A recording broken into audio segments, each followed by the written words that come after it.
রূপাকে হারিয়ে ফেলে আমি তোমার কাছে অপরাধী। এরপর সোনার কিছু হয়ে গেলে তুমি আমাকে ক্ষমা করতে না।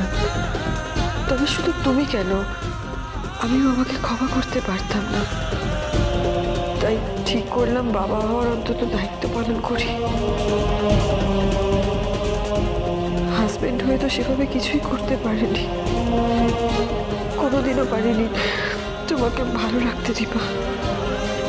পারলে ক্ষমা করে দিও আমার।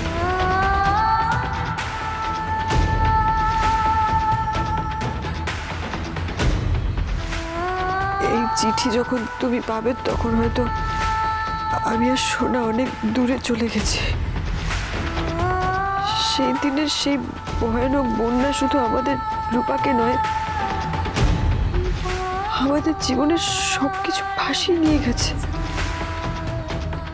আমি বাবা হয়ে রূপা মাকে পারিনি, ওকে বাঁচাতে পারিনি। তাই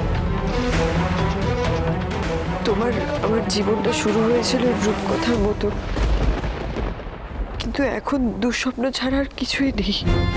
যেন কোনো অভিশাপ বয়ে নিয়ে চলেছি আমরা। আমাদের শান্তি নেই। আর এমনই ভাগ্য আমাদের, যতবার আমি আর তুমি এক হতে গেছি জীবন আমাদের আরো দূরে সরিয়ে দিয়েছে।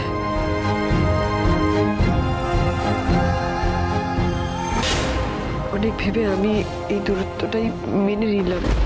জানি তোমার রাগ হবে, অভিমান হবে তোমাকে না জানি এভাবে চলে গেলাম বলে, কিন্তু আমি কাউকেই ঠিক করে বিদায় জানিয়ে আসিনি। কারণ আমার জীবনে এখন একমাত্র লক্ষ্য সোনাকে বাঁচানো। তোমাদের মধ্যে কেউ একজন আমাকে আটকে দিলে সোনার জন্য সেটা ভালো হতো না।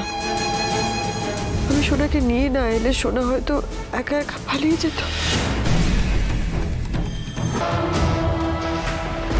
দীপা, সোনাকে আমায় বাঁচাতে হবে। আমি তোমাকে কোনো দোষ দিচ্ছি না, কিন্তু আমি একটা সত্যি বুঝতে পেরেছি। তুমি যতটা রূপার মা হয়ে উঠতে পেরেছো, সেভাবে সোনার মা হয়ে উঠতে পারোনি। জীবনের 5টা বছর সোনাকে আগলে রেখেছিলাম আমি, তেমন করেই আগলে রাখবো সোনাকে সারা জীবন। আমি ওর বাবা, আমি ওর মা। সোনা মা আমার কাছে। ও যখন চাইছে ওর কাছে এসো না, ওর ভালোর জন্য এখান থেকে যাওয়া। জানি না দীপা আর কোনোদিনও আমাদের দেখা হবে কিনা,